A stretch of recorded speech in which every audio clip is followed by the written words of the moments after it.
आज हम लोग ज़्यादा नहीं, बस थोड़ा सा पढ़ेंगे मैथ में। परसेंटेज आज हम लोग पढ़ेंगे। प्रतिशत क्या स्टार्ट करेंगे, प्रतिशत, ठीक है। इसको हम लोग बोलते हैं परसेंटेज, ठीक है। इसको प्रदर्शित करते हैं इससे, ठीक। परसेंटेज को हम लोग प्रदर्शित करते हैं ऐसे, ठीक है। तो टाइम ना वेस्ट करते हुए सीधा क्वेश्चन पे आते हैं, ठीक है। पहला क्वेश्चन है 35%। 35% को भिन्न बदलिए। आपकी स्क्रीन पे क्वेश्चन होगा और यह 35% को भिन्न में बदलिए। देखिएगा भैया, जब ये परसेंटेज होता है इसको हटाते हैं, इसको अगर हटाना है 35% को भिन्न में, और भिन्न क्या होता है, भिन्न को हम ऐसे लिखते हैं A/B, है ना।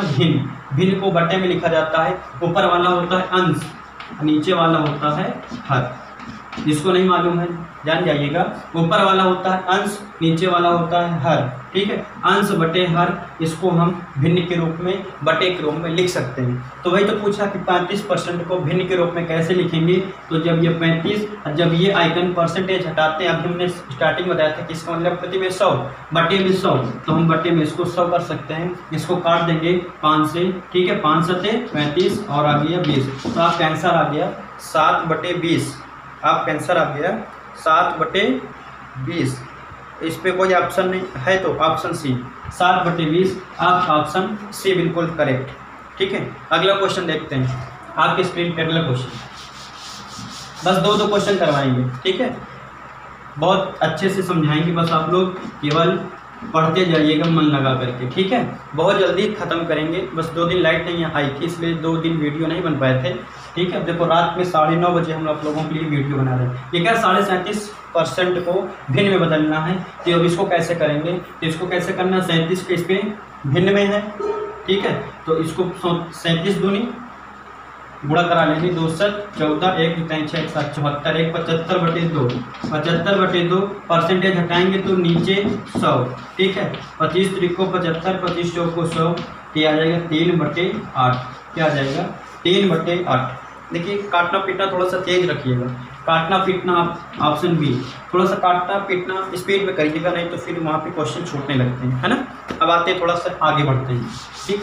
आगे देखिए क्वेश्चन नंबर 3 लिखा हुआ है 1000 का 10%। 1000 का 10%, 1000 का 10% कितना है, 1000 का 10% क्या होगा, ठीक है ना। ये क्वेश्चन पूछा गया था RRC 2013 में। ये क्वेश्चन पूछा गया था RRC 2013 में। तो देखिए बहुत ही सरल होता है। आज हम आपको एक ऐसा फैक्ट बता देंगे कि आप 10% आँख मूंद के किसी को भी ऐसे आँख बंद करोगे बता दोगे सब 10% ये होता है। कैसे देखिए, किसी भी नंबर का 10% अगर पूछेगा तो हम लोग दाईं तरफ से, जैसे लिखा है 1000 लिखा है ना, इधर से इकाई की तरफ से एक अंक के बाद दशमलव लगा देते हैं, तो जो संख्या बचती है वो उसका 10% होता है। जैसे हम यहाँ पे लिखते हैं 500। अगर हमसे कोई पूछ लेगा कि सर 500 का 10% क्या होगा, तो कुछ नहीं करना है, इधर से इकाई की तरफ से, ठीक है, दाहिनी तरफ से इधर से एक अंक के बाद दशमलव यहाँ पे लगा देंगे, और दशमलव के बाद का कोई मतलब नहीं होता, तो उसका आंसर क्या आने वाला है, 50 आने वाला है। बहुत से बच्चे इस पे कंफ्यूज हो जाते हैं कि सर ये जो आप ट्रिक बता रहे हैं एक अंक के बाद दशमलव लगाने वाला, क्या ये 400, 300, 800, 700, 600 ऐसे होता है कि जिसपे 0 लगा होता है उस पर, जैसे 400 का 10% 40, 600 का 10% 60, 700 का 10% 70, 800 का 10% 80। तो ऐसा बिल्कुल नहीं है कि जिस पे 0 है उसी को हम केवल, आप कोई भी नंबर लिख लीजिएगा, ठीक है। तो आप ये ना कहिएगा सर जिस पे 0 है, आप लिख दीजिए 555 का 10%, तो एक अंक के बाद लगाएंगे तो हो जाएगा 55.5। लिख देंगे 499 का 10%, तो आ जाएगा 49.9। आपको जब भी 10% निकालना हो किसी भी संख्या का, चाहे वो जितनी बड़ी संख्या दी हो, जैसे यहाँ पे लिख दे 49000000। अगर इसका 10% पूछता है तो कुछ नहीं करना, एक अंक के बाद दशमलव लगा देंगे, तो इतनी संख्या जो बचेगी वो हमारा 10% होगा। तो बात सबके समझ में आ गई होगी। चाहे जितनी बड़ी संख्या दी हो, वो चाहे 0 में हो, चाहे नंबर में हो, कुछ भी हो लास्ट पे, ठीक है। आपको एक अंक छोड़ करके दशमलव लगा देते हैं, जो संख्या शेष बचती है उसका 10% होता है। मेरे हिसाब से सबको समझ में आ गया होगा। ठीक है, आइए आगे देखते हैं। तो 1000 का 10% आप लोग देख कर बता दोगे सर 100 रुपये। क्या बता दोगे सर 100 रुपये। जैसे एक क्वेश्चन और हम कर लेते हैं इस पर जल्दी से। 5000 का 20%, 5000 का 20%, 5000 का 20%, तो कुछ नहीं करना। 10% कितना होगा एक अंक के बाद, यानी 500। 500 होगा 10%, तो 20% पूछा तो 1000। आंसर क्या होगा 1000, दुगना कर देंगे। ठीक, आगे देखिएगा, आगे देखिएगा क्वेश्चन आगे दिया हुआ है। CDS 2012 का क्वेश्चन पूछा गया है 500 का। देखिएगा, आज ये ना समझिए कि सरल सरल क्वेश्चन बता रहे हैं हम, एक तरफ से आपको 0 से 0 बनाएंगे। 500 का 50% का 50% का 5% का 5%। ठीक है, ज़्यादा राइटिंग पे आप ध्यान नहीं दीजिएगा। का मतलब होता है गुणा, तो 500 का मतलब गुणा 50% गुणे 5/100। ये आपको समझाने के लिए है। ठीक है, नहीं तो इसका डायरेक्ट करते 500 का 50% 250, फिर 250 का 5% 12.5 रुपये। ठीक है, लेकिन आपको समझाने के लिए हम ये कर रहे हैं। 50 है तो 50 का मतलब गुणा बटे 100, का मतलब गुणा 5/100। 2 0 से 2 0, 2 0 से 2 0, 50 दूनी।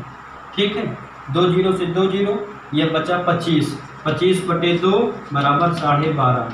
आंसर क्या आ गया 12.5।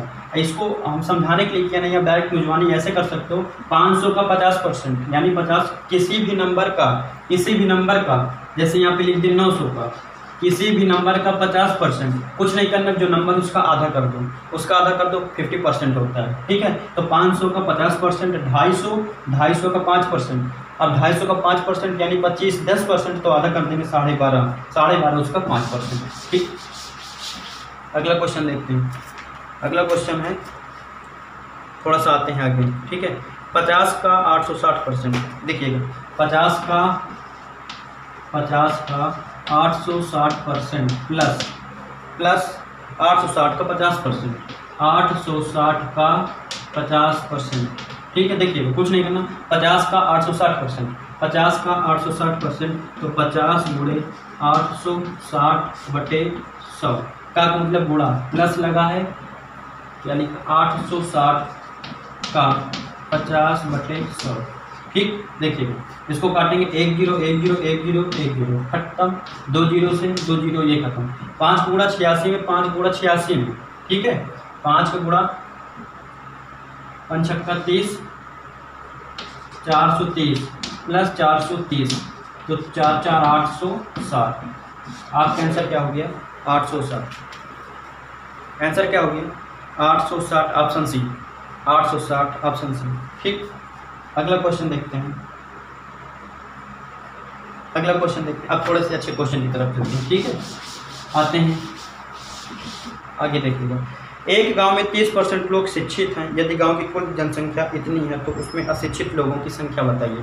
स्क्रीन पे आपके क्वेश्चन आ गया होगा। देखिएगा, जब भी अब हम लोग ऐसे क्वेश्चन हल करेंगे, हम परसेंटेज में एक्स नहीं मानेंगे। ठीक है, कुछ भी संख्या होगी हम एक्स नहीं मानेंगे, हम हमेशा क्या मानेंगे 100% मानेंगे। क्या मानेंगे 100% मानेंगे। ठीक, एक्स से बिल्कुल नहीं करेंगे। ठीक, आगे देखिएगा, लिखा हुआ एक गाँव में 30% लोग शिक्षित हैं। 30% लोग शिक्षित हैं। शिक्षित का मतलब हुआ पढ़े लिखे लोग। क्या है पढ़े लिखे लोग। अगर 30% लोग शिक्षित हैं तो 70% क्या हैं अशिक्षित हैं। यदि गांव की कुल जनसंख्या 30% लोग शिक्षित हैं तो हमको पता चल गया कि 70% लोग क्या हैं अशिक्षित हैं। क्या हैं अशिक्षित हैं। यदि गांव की कुल जनसंख्या 6600 है। ठीक है, कुछ नहीं करना, कुल जनसंख्या कितनी है 6600। ठीक भैया, कुल जनसंख्या कितनी है 6600। कुल जनसंख्या 6600, तो उसमें अशिक्षित लोग यानी 70%। इसका 70%, इसका 70%, 6600 का 70%। ये आपको समझाने के लिए किया है, नहीं तो डायरेक्ट भी कर सकते थे। 1 0 से 1 0, 1 0 से 1 0। 7 का टेबल पढ़ेंगे तो 0 7 42 4, 7 42 4, 46 40 4620, आपका आंसर आ गया 4620। आंसर आ गया 4620, ऑप्शन बी, ऑप्शन बी। ठीक है, और 2-4 क्वेश्चन और देख लेते हैं बस, फिर कल पढ़ाएंगे। ठीक है, कल पढ़ाएंगे प्रतिशत कमी या वृद्धि पर आधारित प्रश्न। आज 2-3 क्वेश्चन और करवा देते हैं। ठीक है, आज 2-3 क्वेश्चन और करवा देते हैं, बाकी कल करवाएंगे।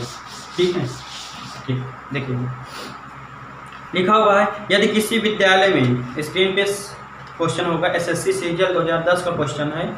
हम वही क्वेश्चन करवाएंगे जो क्वेश्चन प्रीवियस ईयर में पूछे गए हैं, है ना। वो ग्रुप डी पे हो सकता है, सीजीएल पे हो सकता है, यूपीपी यूपीएसआई जो क्वेश्चन पूछे गए हैं, हम वो भी अब कलेक्ट करेंगे क्वेश्चन, कौन कौन से क्वेश्चन पूछे गए हैं। अब कहते हो सर ये बहुत सरल क्वेश्चन है, तो भैया कठिन नहीं आता पेपर में, है ना।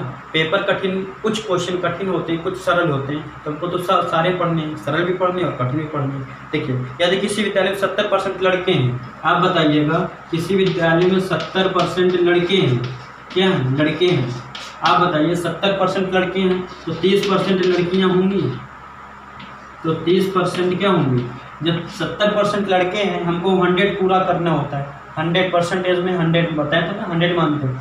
माना कि विद्यालय में कुल 100% विद्यार्थी हैं, विद्यार्थी, अब विद्यार्थी में लड़के और लड़कियां दोनों आ जाते हैं। ठीक है, स्टूडेंट में, बच्चे में, स्टूडेंट्स में लड़के और लड़कियां दोनों आते हैं। तो जब 70% लड़के हैं तो 30% क्या होंगी, लड़कियां होंगी, क्या होंगी, लड़कियां होंगी। क्वेश्चन पढ़िएगा क्या कह रहा हूँ। लड़कियों की संख्या 504 है, दिया हुआ है, लड़कियों की संख्या 504, तो लड़कों की संख्या बतानी है। 504, लड़कियों की संख्या दिया हुआ है 504। देखिएगा यहाँ पे क्या हुआ, यहाँ पे परसेंटेज में दिया, यहाँ पे नंबर दिया है, तो हम इसको बराबर लिख सकते हैं, 30% बराबर 504 के, ये दिया हुआ है, दिया ना। 30% लड़कियाँ, जबकि लड़कियाँ नंबर में दे दी हैं 504, तो 1% बराबर 504/30। और पूछा क्या है, लड़कों की संख्या, लड़के कितने थे, 70, तो 70 से गुणा कराएंगे, 0 से 0, ये 3 का 3, 2, 20, 3 18, 2, 8, और इधर 7 से गुणा करा देंगे, 7 8 56, 5 1176। आंसर क्या किया, आप लोग गुणा करा लीजिएगा, है ना, आप लोग गुणा करा लीजिएगा। क्या हुआ, गुणा कहीं गलत हो गया। विद्यार्थी लड़कों की संख्या, लड़के 812 है, सही है, 1176। कितना आ गया, लड़कों की संख्या 1176। ठीक, 10 में क्वेश्चन पूछा गया था, यदि किसी विद्यालय के 60% विद्यार्थी लड़के हैं, 60% विद्यार्थी लड़के हैं, अगर 60% विद्यार्थी लड़के हैं, लड़के, तो लड़कियां कितनी होंगी, लड़कियां कितनी होंगी बताइए आप लोग। 60% है तो 40% क्या होंगी, लड़कियां होंगी, 40% लड़कियां होंगी। आगे क्वेश्चन कह रहा, और लड़कियों की संख्या 812 है, लड़कियों की संख्या 812 है, लड़कियों की संख्या 812, तो लड़कों की संख्या क्या है, तो लड़कों की संख्या हमको याद करना है। थोड़ा सा समझाएंगे, टाइम लगेगा 2 मिनट का। देखिएगा, अगर हम कह दें कि जैसे आपसे कोई कह दें भैया 500 का पूर्णांक था, कितने का, 500 का पूर्णांक था, हमारे 250 नंबर है, कितने नंबर, 250 नंबर, सॉरी 250 नंबर। हम कह दें, कोई व्यक्ति पूछे कि आपको 500 का पूर्णांक था, आपके कितने नंबर, हमने कह दें हमारे 250 नंबर है, कितने नंबर है, 250 नंबर है, तो हमने नंबर बता दिया। अगर हम कह देते हैं हमारे 50% नंबर है, कितने हैं, 50% नंबर, तो क्या गलत होता है, बिल्कुल गलत नहीं होता। क्यों नहीं होता, क्योंकि ये जो 500 उसका 50% 250 ही तो होता है। बस अंतर ये है कि हमने कह दिया कि हमारे भैया 50% नंबर हैं, अगर ये परसेंटेज में बताएंगे तो 50%, अगर नंबर में बताएंगे तो कितना बताएंगे, 250 बताएंगे। वही यहाँ पर कर दिया है, 40% लड़कियाँ हैं, ये परसेंटेज में बता दिया है, इसको उसने परसेंटेज में दे दिया है, और जबकि डिजिट नंबरों में कितना है, 812। ठीक है, तो कुछ नहीं करना, ये भी तो बराबर होगा, 40% बराबर 812 है कि नहीं है ना, तो 1% बराबर 812/40। ध्यान दीजिएगा, अगर यहाँ पे 100 से गुणा कराएंगे तो कुल विद्यार्थियों की संख्या निकल आएगी, लेकिन उसने कुल विद्यार्थी नहीं पूछा। देखिएगा, उसने लड़कों की संख्या पूछा है, जबकि लड़के कितने हैं, लड़के 60% हैं, इसलिए यहाँ पर हम 60 से गुणा कराएंगे। ध्यान दीजिएगा एक बार फिर से, यहाँ पर लड़कों की संख्या पूछा है तो 60 से गुणा कराएंगे, अगर कुल विद्यार्थी पूछता तो यहाँ पे हम 100 से गुणा कराते हैं। ठीक है, 20 दूनी 40, 20 3 60, 2 से काटेंगे, 2 चौक 8, 2 छक 12, 3 छक 18, 3 चौक 12, 12 और 18, आंसर क्या होगा, 1218, ऑप्शन बी। ठीक है, ऑप्शन बी, आज इतना ही रखते हैं क्योंकि काफ़ी टाइम हो गया है ना, 10 बजने वाले हैं। अब इसके आगे हम कल आपको कराएंगे परसेंट कमी या वृद्धि पर आधारित प्रश्न, ठीक है। आप लोग हेडिंग डाल लीजिएगा, इसको कल देखेंगे, कल, ठीक। ये उम्मीद करके नोट हो गया होगा, कल करवाएंगे। आप लोग हेडिंग डाल लीजिएगा और आप लोग देखिएगा पेन और रफ लेकर के या रजिस्टर कुछ भी आप लेकर के लिखेंगे, समझेंगे तो समझ में आएगा, बहुत अच्छे से मैथ समझेंगे। कल पढ़ाएंगे, हेडिंग डाल लीजिएगा, इसके आगे कल मिलेंगे प्रतिशत कमी या वृद्धि, प्रतिशत कमी या वृद्धि पर आधारित प्रश्न, वृद्धि पर आधारित प्रश्न, ठीक। इसको पढ़ेंगे हम लोग कल, ठीक है। काफ़ी टाइम हो गया, रात 10:30 बज गया, ठीक है। कल मिलते हैं, ठीक है प्यारे बच्चों, गुड नाइट।